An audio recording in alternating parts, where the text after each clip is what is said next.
Il se passe quelque chose en France que personne ne nomme vraiment, que les médias officiels évoquent rarement avec la clarté qu'ils méritent, et que les chiffres rendent pourtant impossible à ignorer. Des gens partent. Pas bruyamment, pas en faisant des déclarations publiques, pas en organisant des conférences de presse, discrètement, silencieusement, avec leurs valises, leurs économies, leurs compétences, leurs enfants, et parfois leur entreprise. Un départ discret, individuel, qui ne fait pas la une des journaux, mais qui, multiplié par des dizaines de milliers chaque année, dessine une trajectoire que la France n'a pas encore vraiment regardée en face. Les chiffres sont là. Au 31 décembre 2025, 1774 Français étaient inscrits auprès des consulats contre 1754 688 un an plus tôt, soit une hausse de 1,7%. Le ministère de l'Europe et des Affaires étrangères estime que le nombre réel de Français vivant à l'étranger est plutôt autour de 3 millions, puisque l'inscription reste volontaire. En 2025, 27% des adultes vivant en France déclaraient vouloir s'installer définitivement à l'étranger s'ils en avaient la possibilité. C'est plus du double de l'année précédente. L'étude Syntec Ipsos BVA de septembre 2025 alerte sur la fuite croissante des jeunes diplômés. Chaque année, 10% des ingénieurs et 15% des élèves d'écoles de commerce s'expatrient et en 10 ans, les départs de jeunes talents ont augmenté de 23%. Ces chiffres ne sont pas des opinions, ce sont des faits documentés, mesurés, publiés par des institutions officielles et des cabinets de référence. Et derrière chaque chiffre, il y a une raison, souvent plusieurs, cumulées, qui forment une pression qui finit par rendre le départ rationnel pour ceux qui en ont les moyens. Dans cette vidéo, nous allons nommer ces 10 raisons avec précision et sans complaisance. Parce que vous méritez de les connaître et parce que la France mérite qu'on lui dise ce qui ne va pas. Abonnez-vous maintenant à cette chaîne, chaque semaine nous publions des analyses précises et documentées sur les réalités françaises que peu de médias osent nommer clairement. Si cette vidéo vous dit des choses que vous attendiez d'entendre, votre abonnement aide cette chaîne à continuer. Et la 10e raison, celle qui synthétise toutes les autres et qui explique pourquoi le mouvement de départ s'accélère en 2026, est la perte de confiance. Une confiance dans les institutions, dans la classe politique, dans l'avenir collectif, qui s'érode depuis des années et qui, une fois perdu, est très difficile à reconstruire. Quand les classes moyennes supérieures quittent un pays, c'est que la confiance collective s'effondre. Cette phrase, formulée par un observateur des migrations françaises, dit tout de ce qui se passe en France en 2026. La confiance est le ciment invisible qui fait tenir une société, la confiance dans les institutions, dans la justice, dans la capacité de l'État à protéger et à améliorer les conditions de vie de tous ses citoyens. Quand cette confiance se délite, les arbitrages individuels changent et la mobilité géographique devient une réponse rationnelle à un environnement perçu comme non fiable. La défiance des Français envers leurs institutions est documentée depuis des années par des baromètres réguliers. Défiance envers les partis politiques, envers le Parlement, envers la justice, envers les médias. Cette défiance généralisée n'est pas le résultat d'une mauvaise communication. Elle est la conséquence de décalages réels et répétés entre les promesses des institutions et les réalités vécues par les citoyens. Des réformes annoncées qui n'aboutissent pas. Des problèmes identifiés depuis des années qui ne sont pas résolus. Des inégalités qui se creusent malgré des dépenses publiques parmi les plus élevées du monde. Pour ceux qui partent discrètement en 2026, la décision n'est souvent pas précipitée. Elle est le résultat d'une accumulation de déceptions, de frustrations, de comparaisons internationales défavorables et d'une conclusion progressive que leur énergie, leurs compétences et leurs ressources seraient mieux investies ailleurs. Pas parraine de la France, beaucoup gardent leur passeport français, maintiennent des liens affectifs et culturels profonds avec leur pays, mais par réalisme face à un système qui ne leur offre plus ce qu'ils sont en droit d'attendre après une vie de travail et de contribution. La 9e raison est la dégradation de la santé mentale collective. Un mal-être documenté, une pression du quotidien qui s'accumule et un sentiment de déclassement social qui touche des millions de Français de la classe moyenne. La France est l'un des pays au monde qui consomme le plus d'antidépresseurs et d'anxiolytiques par habitant, un indicateur médical qui dit quelque chose de concret sur l'état psychologique d'une population soumise à des pressions multiples et simultanées. La pression au travail, l'anxiété financière, l'insécurité, le coût du logement, les perspectives incertaines pour les enfants, autant de facteurs qui se cumulent pour produire un niveau de stress et d'anxiété collective qui n'a pas d'équivalent dans la plupart des pays où les expatriés français s'installent.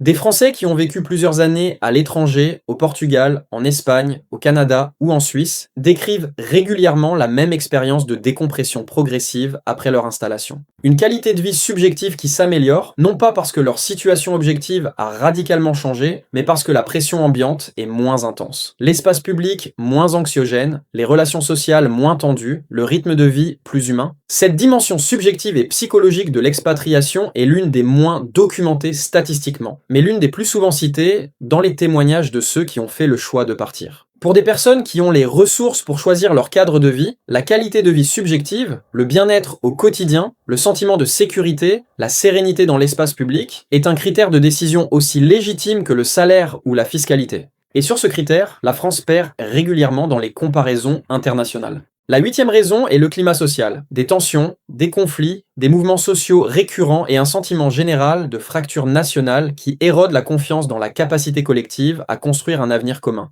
La France est un pays de tensions sociales chroniques, grèves, manifestations, blocages, mouvements de rue qui reviennent avec une régularité que peu d'autres démocraties occidentales connaissent à cette fréquence et cette intensité. Les gilets jaunes, les mouvements contre la réforme des retraites, les tensions autour des questions d'identité et d'immigration, autant de crises qui révèlent une société profondément divisée, dont les différentes composantes ont de plus en plus de mal à se reconnaître dans un projet collectif commun. Pour des familles et des professionnels qui cherchent un environnement prévisible et stable pour construire leur vie, ce climat de tension permanente est un facteur de fatigue et d'anxiété. On ne voit pas le futur en France. Cette phrase, confiée par un Français expatrié, résume avec une simplicité dévastatrice ce que beaucoup ressentent, sans toujours l'exprimer aussi directement.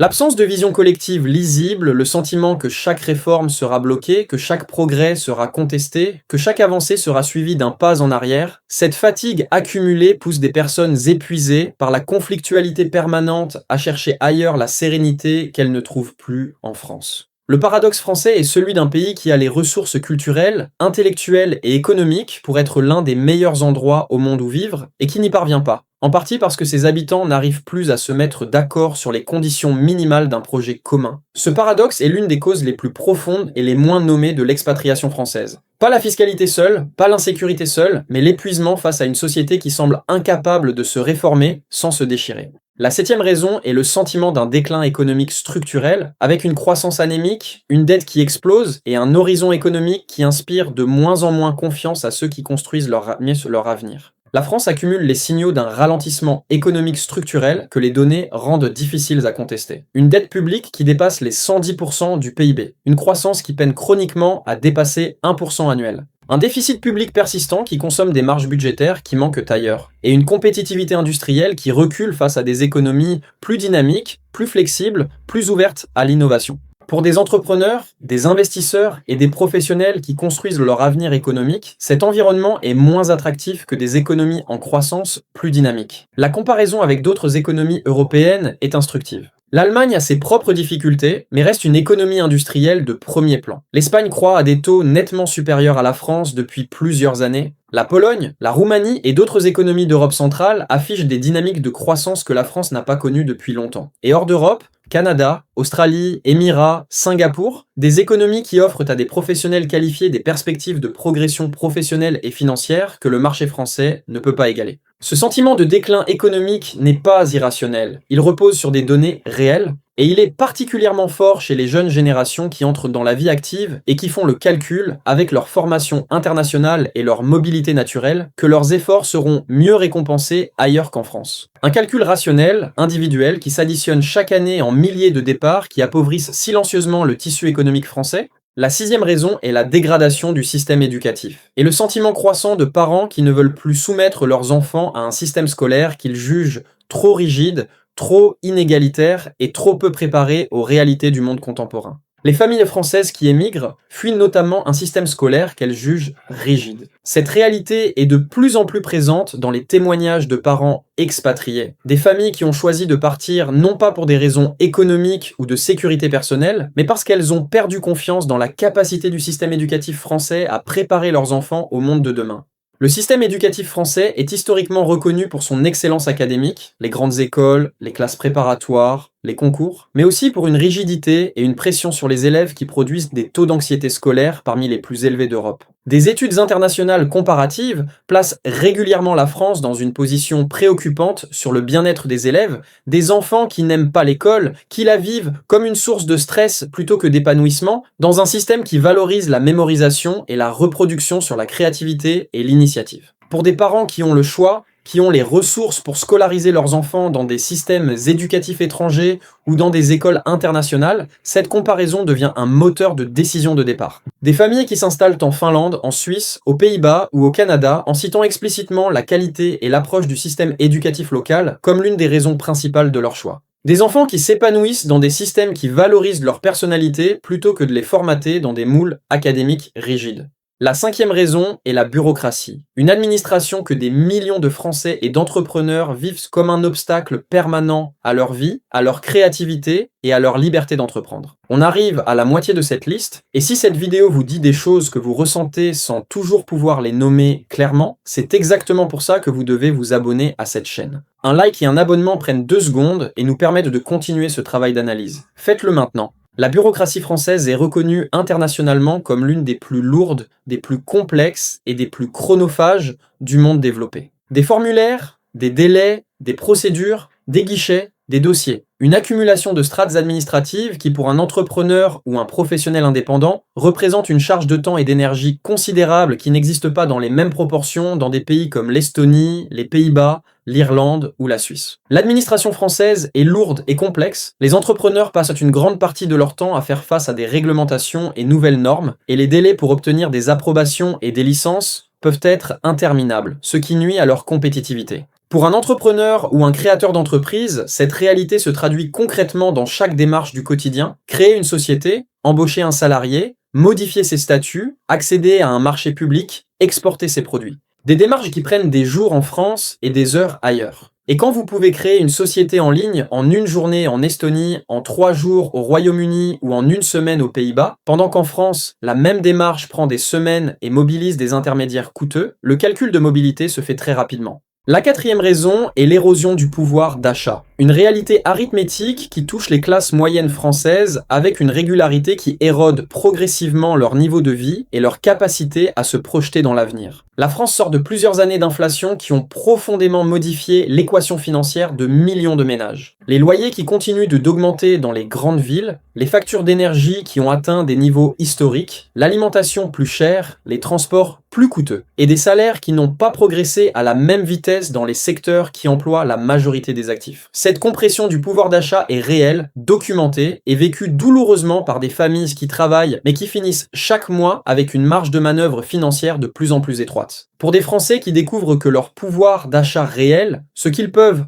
concrètement acheter avec leur salaire net, est inférieur à celui de leurs équivalents suisses, allemands ou néerlandais, la comparaison internationale devient un moteur de réflexion sur la mobilité géographique. Le pouvoir d'achat des Français est en déclin et cela a un impact direct sur les entreprises. Les consommateurs dépensent moins, ce qui réduit la demande pour de nombreux produits et services. Cette spirale, pouvoir d'achat en baisse, demande en recul, économie moins dynamique, salaire qui stagne, est difficile à briser de l'intérieur. Les classes moyennes françaises sont particulièrement touchées par ce phénomène. Elles gagnent trop pour bénéficier des aides sociales les plus importantes, mais pas assez pour absorber les hausses de coûts sans modifier leurs arbitrages de vie. Ce sont elles qui, quand elles en ont la possibilité, choisissent de s'installer dans des pays voisins où leur salaire leur permet de vivre avec plus de confort, plus d'espace et plus de sécurité financière. La 3e raison est l'insécurité. Une réalité que des millions de Français vivent au quotidien et qui pousse les familles qui en ont les moyens à chercher un cadre de vie plus sûr, en France d'abord, et de plus en plus à l'étranger. Les familles françaises qui émigrent ne cherchent pas l'aventure, mais la stabilité. Elles fuient un système scolaire qu'elles jugent rigide, une insécurité diffuse, une fiscalité illisible, un climat social tendu.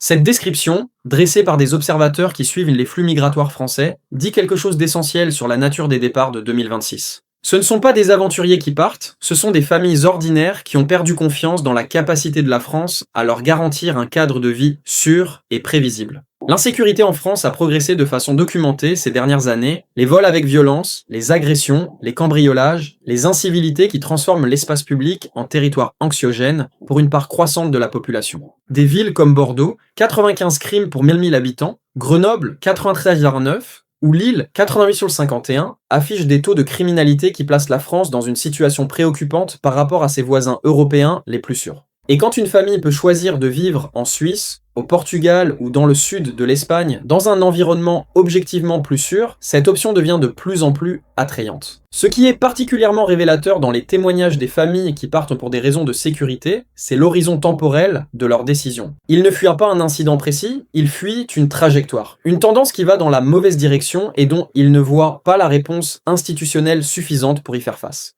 Je veux vivre dans un endroit paisible, prévisible et sûr, confie un cadre de 38 ans au Figaro en évoquant son projet de s'installer à l'étranger. Une phrase simple qui résume le sentiment de millions de Français. La deuxième raison est la fuite des talents, et particulièrement des jeunes diplômés qui quittent la France pour des pays qui les rémunèrent mieux, les reconnaissent davantage et leur offrent des perspectives de carrière que le marché du travail français ne peut pas égaler. Chaque année, 10% des ingénieurs et 15% des élèves d'écoles de commerce français s'expatrient. En 10 ans, les départs de jeunes talents ont augmenté de 23%. Ce chiffre est d'une gravité qui mérite d'être souligné. La France forme parmi les meilleurs ingénieurs, médecins, chercheurs et managers du monde dans des grandes écoles et des universités financées par le contribuable français, et une part croissante de ces talents quittent le pays dès la fin de leurs études pour mettre leurs compétences au service d'économies concurrentes. Les raisons sont simples et documentées. Les inconvénients du travail en France, forte fiscalité, faible rémunération, prennent progressivement l'ascendant sur les avantages selon les experts qui suivent ces flux.